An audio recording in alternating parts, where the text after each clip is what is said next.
Hey, what's up guys? Listen, today's video is a little bit different. I am going to walk you through my best settings for Delta Force. Whether you are looking to find your ideal sensitivity or the best graphics quality without hurting your device performance, this video has the answers for everything you have been wondering. Stick around to the end for a little known game-changing tip. Let's jump right into it. Alright, let's talk mouse sensitivity. This is one of the biggest factors in how well you perform, especially in high-pressure gunfights. In terms of aim and mouse sensitivity, I recommend turning on the automatic scope magnification. This will help with visual recoil control. I personally don't like to interrupt my reloading when I aim, so I keep this off. You can also change the blood color, I just keep it red.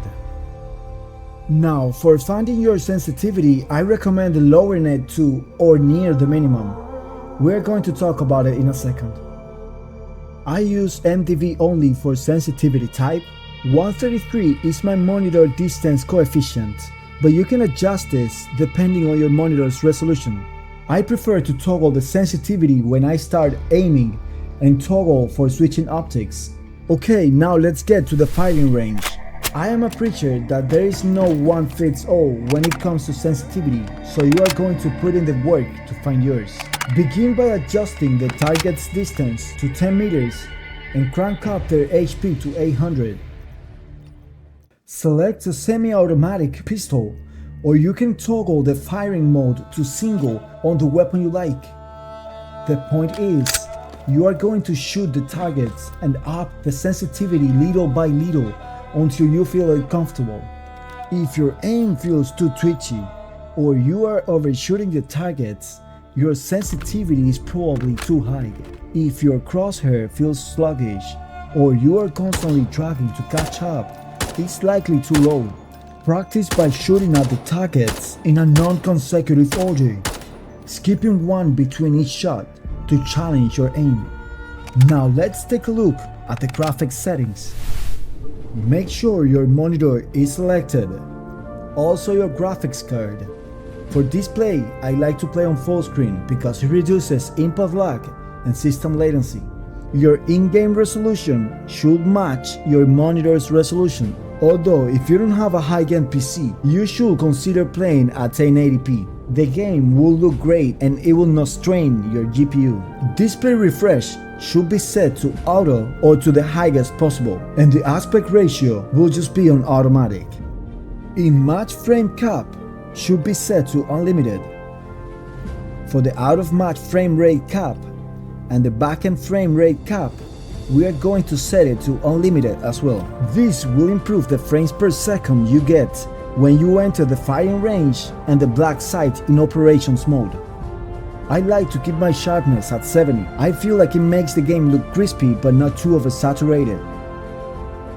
I recommend keeping the V-Sync turned off unless you want to play the campaign mode. NVIDIA Fast Sync should be off too. Now for default FOV, aka your FOV, I always max it out as it increases my range of vision. However, if you want to gain some frames, you can tweak it to around 100. Scope magnification should be turned off for a better game performance. For my basic graphics, this is how I have them. However, this is adjusted by my device capabilities. A couple of things to point out. Weapon motion blur should be turned off. Distortion should be set to low, and depth of field should be off. I also recommend activating the super resolution mode. You should pick the one corresponding to your GPU brand. I use NVIDIA, so I rock with the DLSS and set it to balanced. If you have a lower end device, I suggest going with the performance or ultra performance mode. And last but not least, I use NVIDIA Reflex low latency.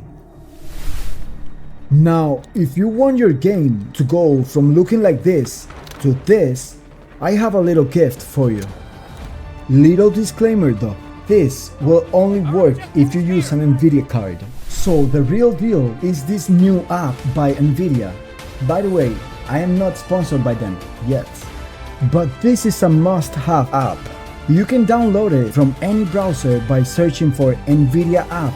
Just make sure you are downloading it from the official website. I'll put a link down in the description of the video.